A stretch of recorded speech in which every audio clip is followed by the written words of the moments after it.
예, 안녕하세요. 이변리 있다 이동현 변호사입니다. 예, 오늘은 학교 폭력 성추행 대응 방안에 대해서 알아보는데, 가해 관련 학생, 즉 신고를 당한 학생 입장에서 한번 어떻게 대응해야 되는지 한번 보도록 하겠습니다. 제가 이제 오늘의 주제를 선택하게 된 이유는 이 학교 폭력, 성추행으로 신고를 당했다면서 어떻게 대응해야 되냐, 이렇게 문의를 하시는 분들이 굉장히 많습니다. 그리고 저한테 사건을 의뢰하시는 분들이 많은데, 그에 대해서 간략하게나마 답변을 드리고자 오늘의 주제를 선택해 보았습니다. 우선 들어가기 앞서 학교 폭력은 뭐고 성추행은 뭔지 한번 보도록 하겠습니다. 학교 폭력은 학교 내외에서 학생을 대상으로 발생한 상해, 폭행, 감금, 협박, 약취유인, 명예훼손, 모욕, 공갈, 강요, 강제적 심부름 및 성폭력, 따돌림, 사이버 따돌림, 정보통신망을 이용한 음란 폭력 정보 등에 의하여 피해 학생에게 신체, 정신 또는 재산상의 피해를 수반하는 일을 의미합니다. 이 성추행 같은 경우는 이 성폭력의 한 유형에 해당하기 때문에 여기에 해당하겠죠. 성추행은 일반인에게 성적 수치심이나 혐오감을 일으키게 하고 선량한 성적 도덕관념에 반하는 행위로서 피해자의 성적 자유를 침해하는 것을 의미합니다.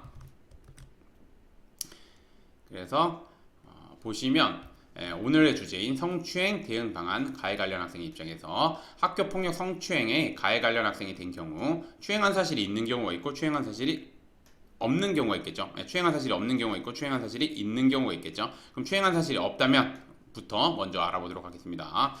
가해 관련 학생은 당시 주변에 학생들이 있었다면 주변 학생들의 진술, 그 다음에 CCTV 영상이 있다면 CCTV 영상, 그 다음에 피해 관련 학생과 주고받은 메시지 내용이 있다면 메시지 내용 등을 객관적인 자료를 바탕으로 피해 관련 학생과 신체적 접촉이 전혀 없었다거나 피해 관련 학생과 약간의 신체적 접촉이 있었으나 일상생활에서 충분히 발생할 수 있는 접촉으로서 추행의 고의가 없었다거나 피해 관련 학생과 서로 호감을 가지고 있던 중 피해 관련 학생의 동의하에 스킨십을 하게 되었다는 것, 이런 등의 주장을 법률적인 관점에서 합리적으로 주장을 해야 되며 이거를 입증할 수 있는 여러 자료들을 확보해가지고 제출을 해야 됩니다. 그리고 제가 계속해서 말씀드리지만 법률적인 주장, 감정적인 대응 안 됩니다. 감정적인 대응 많이 하시는데 감정적인 대응은 안 되고 법률적이고 합리적이고 이성적인 대응을 하셔야지 말 그대로 조치 없음 이런 원하는 결과를 받을 수 있는 겁니다. 그리고 이제 추행 사실이 있다면 한번 보도록 하겠습니다. 학교 폭력 사안에 대해서 당연히 인정해야 되겠죠. 한편 반성문, 사과문, 탄원서, 정신과 진료 내역서 혹은 심리상담센터 내역서, 상담 내역서, 그 다음에 성관련 교육 이수증 등 여러 자료를 바탕으로 성적인 호기심에 추행을 하게 되었으나 진심으로 반성하고 있다는 점, 그 다음에 추행의 정도가 다소 경미하며 이례적 우발적으로 발생했던 것으로 학교 폭력의 심각성, 지속성, 고의성이 낮다는 점, 그 다음에 이제 피해 관련 학생에게 사과 편지 등을 보내는 등 피해 관련 학생으로부터 용서를 받기 위해 최선의 노력을 다하고 있으므로 화해 정도는 보통 내지 높다고 볼 수 있다는 점. 그 다음에 이제 학교 폭력 사안에 대해서 꾸준히 인정하고 꾸준하게 반성문도 작성하고 있을 뿐만 아니라 스스로 성 관련 교육을 이수하고 꾸준하게 정신과 진료 혹은 심리상담센터 진료를 받고 있으므로 반성의 정도는 높거나 매우 높다는 점.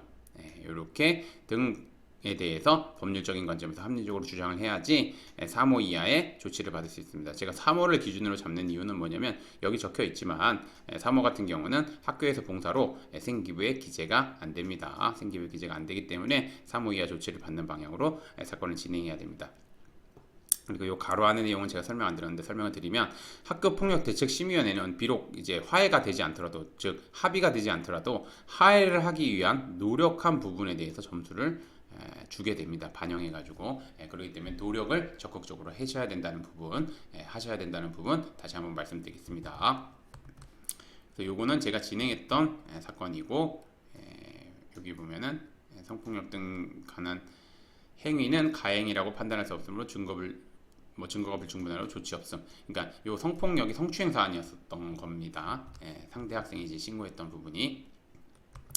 그래서 이제 오늘의 주제를 좀 정리를 하자면 학교 폭력 성추행으로 신고를 당한 경우 자칫 잘못 대응했다가 엄중한 조치를 받게 될 수 있습니다. 특히나 성사안이기 때문에 굉장히 엄중한 조치를 받을 수 있고 특히 4호 이상의 조치를 받게 되면 성추행 관련된 내용이 생기부에 기재될 수 있어 주의해야 됩니다. 그러면 이제 상급학교 진학 시에 굉장히 큰 불이익을 받게 될 수 있습니다.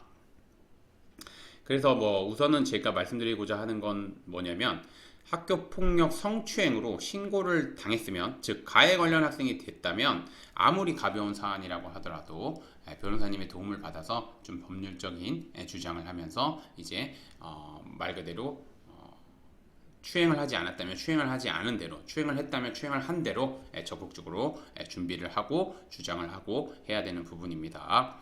그래서 뭐 제가 말씀드리지만 변호사님의 도움을 받으실 때는 우선은 첫 번째 대한변협에 학교폭력 전문 변호사로 등록되어 있는지, 두 번째 현재 학교폭력대책심의위원회 위원으로 활동하고 있는지, 이 두 가지 요건 충족하시는 변호사님의 도움을 받는 것이 아무래도 사건을 진행하시는데 많은 도움을 받을 수 있을 것이라고 생각이 됩니다. 예, 오늘의 주제는 여기까지 마치겠고, 저는 이변행 이따의 이동현 변호사였습니다. 예, 감사합니다.